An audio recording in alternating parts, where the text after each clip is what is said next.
Mixed Beguiled? I'll give it 2 thumbs up. Awesome. All right. And now I look to my left. Black Adam Willis, you have the lowdown, the proper props on The Beguiled. The Beguiled, yes. And this is based off a old book by Thomas Cullen. It was also a movie in 1971. I think it was I did not know that. Don Siegel directed this movie. Much different version is this one. This one is, of course, directed by Sofia Coppola, and she actually won Best Director at the Cannes Film Festival for this little feature. Okay. And went over and checked this out at the Coolidge, of course, where I see most of my movies. And this stars Nicole Kidman, Colin Farrell, Kirsten Dunst, Elle Fanning. Very, very, very beautiful movie. Very, very subtle. Women. Yes. And this is set translucent almost. Right at the end of the Civil War. Make Tilda Swinton look deep African. All right. Get it out of your system now. Come on, man. We have my fun. All right. So it's set at the end of the Civil War, and this is in an old schoolhouse, and all these women live there because basically all the men are off fighting the war, and the slaves that tended the house have all escaped. And so these women are all there by themselves, about 5 of them, and one of them is the youngest, is out picking mushrooms one day, and she stumbles upon this wounded Yankee soldier. And instead of running for help, she kind of helps him to the house, and these women, knowing that he's still an enemy, take him in because that's the Christian thing to do, and they lock him in this room, and they tend to his wounds. And after a few days of him being there, injured in the room, and not having seen a man or really anybody in what appears to be a long time, that they all really subtly start just to change a little bit in terms of how they act, in terms of how they dress. You'll notice they're going to dinner, and one woman's wearing a gold locket. It's like, oh, why are you doing that? It's just because the presence of a man is having this weird, subtle but profound effect on these women. And I've got some videos that start like this. Right? So do I. It's actually in this book.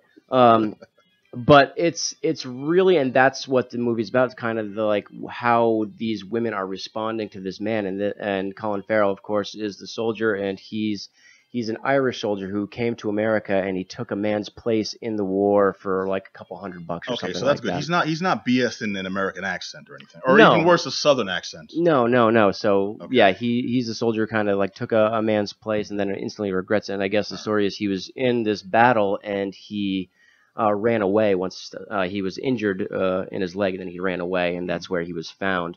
But while this movie's playing out, they have this big old southern house, and you can hear these bombs exploding off into the distance. So it shows the war is still right in people's backyards.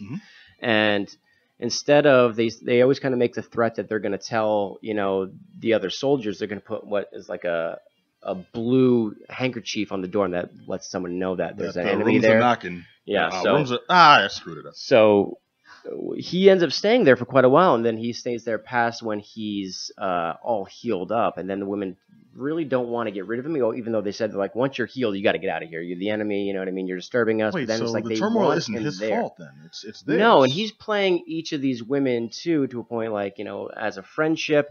And you can tell that a lot of these women are they're young, they haven't seen a man, they're all hormones, you know what I mean? A lot of them are really it's this sexual thing that takes place, it's this loneliness thing, and it's basically they're projecting a lot of the stuff onto this man who's providing all these different things for each of them. And so it gets there's some jealousy that goes on with them, and it's really interesting the way it develops and how crazy it gets in the ending. And the ending, I'm not going to give any spoilers, but it comes to a pretty great conclusion. What's the rating on this? Because I'm getting X. No. But that's the thing, because it's the end of the Civil War, and it's all this. It's basically a story of what happens when you repress all those feelings, when you're you're basically just trying to forget. So it's just even the sight of a man's bare chest is enough to send one woman almost to faint. You know what I mean? So nothing is explicit. like she's washing him at the beginning, you know what I mean? He has a wounded leg, and she takes his shirt off, and she's like kind of breathes deeply. She hasn't seen a man in a long time, like that. And he recognizes, and he's like, "Wow, when's the last time you've been with somebody?" And she's like, "Oh, had a husband before the war." You know may what as I mean? well give him the pool cleaner's uniform. I was about to say, like, this is exactly that, and of course it builds up and it kind of blows up in a way you're really not expecting, and that's one of the pleasures of this movie. But it's acted to perfection. Just like I said, the subtlety at which they're all affected, and you see it, and it's almost funny, and they, you have to laugh because you're like, how repressed these women are, you know what I mean, and how they're out of school, you know what I mean, they even though there's no one around, there's no men around, there's nothing going on, they still like have this formality and this to their day where it's like you say your prayers, you go work on the yard, and you have your lessons, you still have to be a proper lady. You know what I mean? So like while that stuff still matters, and they wait till random the war's strangers. Over. You must be as prim and proper as you can. Exactly. I mean, ain't that the way? Yeah, well, but run your hands down his supple, rippled body under the like salty water. There's a funny scene where demurely under the water. Pat, are you got in for TJ Job reading fan fiction at my shows?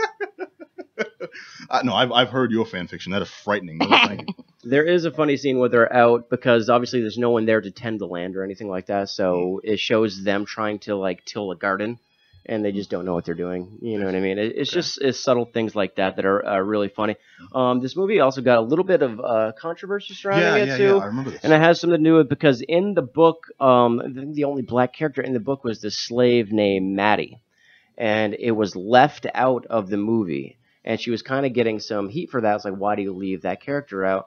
It's like kind of, accused of whitewashing the movie. And she's like, no, that's not it at all. I think her quote, I have it written here, is, my intentions in choosing to make a film in this world were not to celebrate a way of life whose time was over, but rather to explore the high cost of denial and repression. It's basically saying having this woman here, which she also said this black character was almost a caricature in the first place. So having her there would have kind of taken away from what she was trying to show. She doesn't want the Civil War to be a subplot because that would be almost more offensive. You know what I mean? It wouldn't be this racial stuff to be a subplot. It's like if you don't have enough time to vote to that, then what's the point? So she wanted to shoot the film. She wanted to film, and she felt that character would be actually taking away and would do the proper respect it needed. So I, applaud her choice in doing that and sticking to her vision. And I think this movie was great. There's also an incest subplot that was left out, thankfully, that had something to do with this. So, which I guess in the book is more of a big deal. It's actually ties most of the book together. Something that, like I have not read it, but she left that out. Isn't leaving something major? Like you're saying, even though that was left out, the story didn't suffer. But it was no. I think the story she wanted to tell used the book and used these characters, but it doesn't tell the exact story that the book was telling. She used it to kind of to talk about these women being so repressed and what that does to people.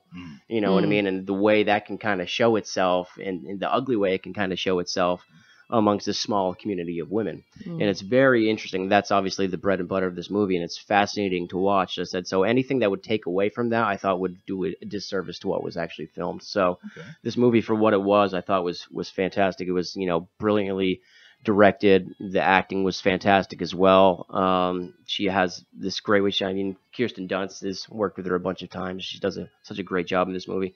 Nicole Kidman as well is the kind of the den mother of all these young women trying to keep it together in the face of, having the war in your backyard and trying to keep all these women safe. Having this sexy and having Elle Fanning is just a ball of hormones, and you can see it come out, and it's so fascinating the way that kind of it plays out, like I said, and it builds to this fantastic conclusion that it's very disturbing, a little explicit then, but I would leave that to you actually going to see it to find out. But I'm seeing it, all right. It gets my approval 100%. I would go check this out. This is at Coolidge. I think it's probably a couple of the other theaters there, but that's where I saw it. So yeah, this is a great film. Awesome, cool. All right.